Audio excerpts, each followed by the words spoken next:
اب روزے کو آداب کے ساتھ رکھنے کا کیا مطلب ہے؟ اس کی حفاظت کیسے ہو؟ رمضان میں روزے کی حفاظت کیسے ہو؟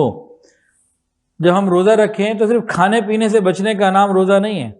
ہماری آنکھ بھی روزے دار ہو، کان بھی روزے دار ہو، پیٹ بھی روزے دار ہو، ہماری ناک بھی روزے دار ہو، ہمارا دل، دماغ، یہ سب روزے دار ہو.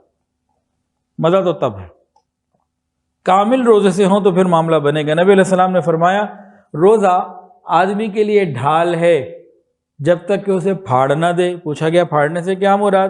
فرمایا جھوٹ، غیبت، گناہوں سے پھٹ جاتا ہے.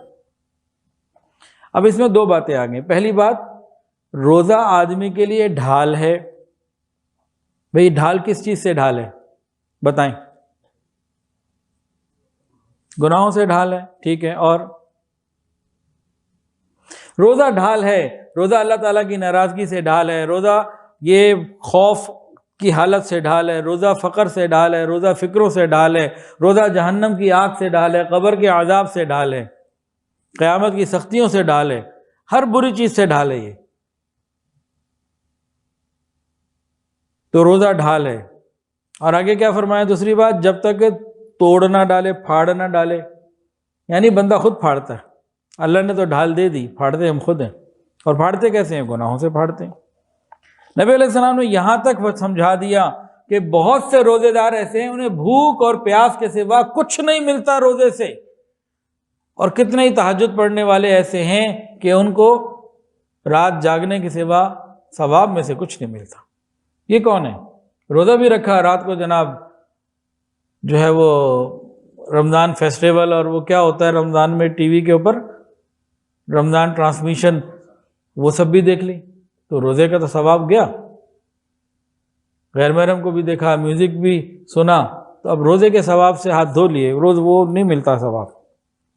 کیونکہ نبی علیہ السلام نے وضاحت سے فرمایا، وضاحت کے ساتھ فرمایا جو شخص جھوٹ بولنا اور اس پر عمل کرنا نہ چھوڑے، اللہ تعالیٰ کو اس کے بھوکے پیاسے رہنے کی کوئی ضرورت نہیں. بخاری شریف کی روایت.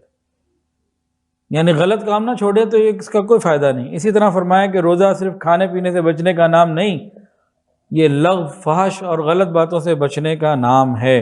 روزہ بھی ہے، کم بھی تول رہے ہیں، روزہ بھی ہے، جھوٹ بھی بول رہے ہیں، رشوت بھی لے رہے ہیں، غیبت بھی کر رہے ہیں، بہتان بھی لگا رہے ہیں، تو اس پہ فائدہ نہیں ہوتا. تو ان تمام چیزوں سے بچنے کی ضرورت. آداب کے ساتھ روزہ رکھنا. اچھا، بعض لوگوں کو روزہ لگتا ہے اور بعض کو روزہ نہیں لگتا. ہمارے ہاں جو کہا جاتا ہے نا روزہ لگنا، اس کا یہ مطلب ہے، ہم سب جانتے ہیں کہ روزے میں صبر نہیں ہو رہا ہوتا، بے صبری ہو رہی ہوتی ہے اور پریشانی ہوتی ہے. یہ روزہ کب لگتا ہے؟ کن کو لگتا ہے؟ ہر ایک کو نہیں لگتا.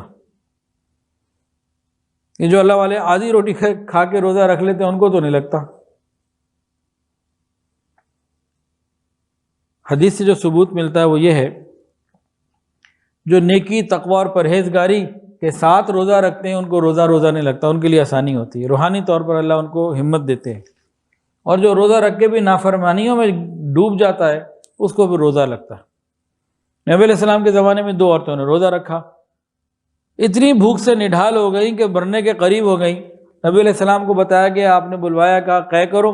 پیالے میں قے کی تو اندر سے ناب خون، گوشت، پیپ، اس طرح کی چیزیں نکلیں. ایسی چیزیں تو قے میں کبھی نہیں نکلتی.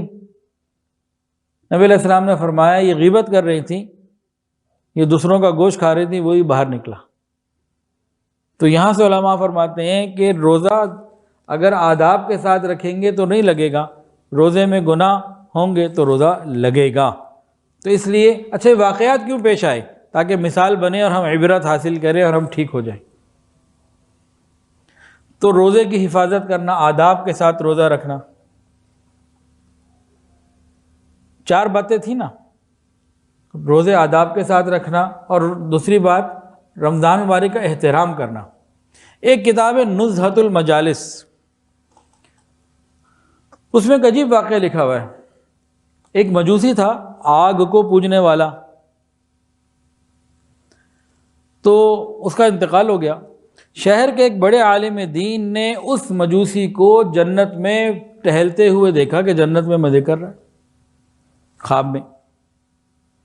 بڑا حیران، کیا تم وہ مجوسی نہیں ہو؟ کہا ہاں میں مجوسی تھا. تم جنت میں کدھر آ گئے بھائی؟ کہنے لگے کہ اللہ تعالیٰ کو میرا ایک عمل پسند آ گیا، اور موت کے وقت اللہ تعالیٰ نے جس فرشتے کو روح نکالنے کے لیے بھیجا اس نے پہلے مجھے کلمہ پڑھایا، پھر روح نکالی اور سیدھا جنت میں۔ بھئی وہ کون سا عمل تھا؟ کہنے لگے کہ میں رمضان کا مہینہ تھا اور میں بازار میں سے گزر رہا تھا، مسلمانوں کی آبادی تھی، دوپہر کا وقت تھا، میرا چھوٹا بچہ بھی میرے ساتھ تھا، 8-10 سال کی عمر تو نہیں کتابوں میں لکھی، میرا لڑکا بچہ بھی میرے ساتھ تھا، ہم جا رہے تھے۔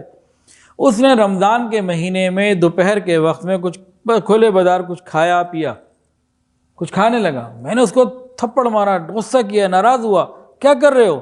بازار میں کھا رہے ہو، مسلمانوں کے کرام کا روزے کا وقت ہے، اس وقت بازار میں نہیں کھانا چاہیے، تو خیال رکھو۔ کہتے ہیں وہ بات تھی، وہ بات اللہ کے یہاں قبول ہو گئی، موت کے وقت مجھے پہلے کلمہ پڑھایا گیا، روح بعد میں نکالے گی، اب جنت میں۔ اگر کسی مجوسی کے ساتھ یہ رحمت ہو سکتی ہے تو ہمارے ساتھ کتنی ہوگی؟ ہمیں اس پہ بہت اہتمام کرنے کی ضرورت ہے، بہت اہتمام کرنے کی ضرورت ہے۔ اور رمضان المبارک کے اہتمام میں اور احترام میں ہم اپنی گھر والوں، گھر کی عورتوں کو بھی ذرا آسانی دیں۔ دیکھیں، آتا ہے ماتحت کو آسانی دینا، غریبوں کو، دوسروں کو آسانی دینا، اس پہ جنت ہے۔ تو اپنے گھر کی عورتوں کو بھی آسانی دیں، طے کر لیں کہ جناب افطاری اور سحری وہ چیز بنائیں جو کم وقت میں بن جائے، رمضان سے پہلے تیاری کر لیں۔ چیزیں ہوتی ہیں نا بعض مرتبہ ہاف کوک کر کے رکھ لی جاتی ہیں، کچھ ایسی چیزیں، یہ جو باورچی خانے کی سیاست ہے عورتوں کو زیادہ اچھی آتی ہے، وہ جو کام جلدی تیار ہو جائیں۔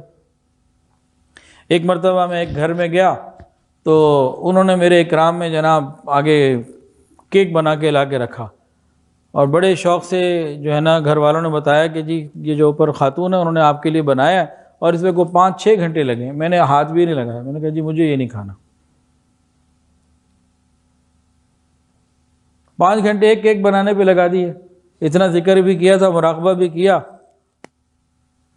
اب ایک ایک چیز کے اوپر 6-6 گھنٹے لگ رہے ہیں، یہ تو غلط ہے نا۔ جو چیز آسانی سے تیار ہو جائے وہ ٹھیک ہے، کم سے کم رمضان میں تو ہم ایسا نہ کریں۔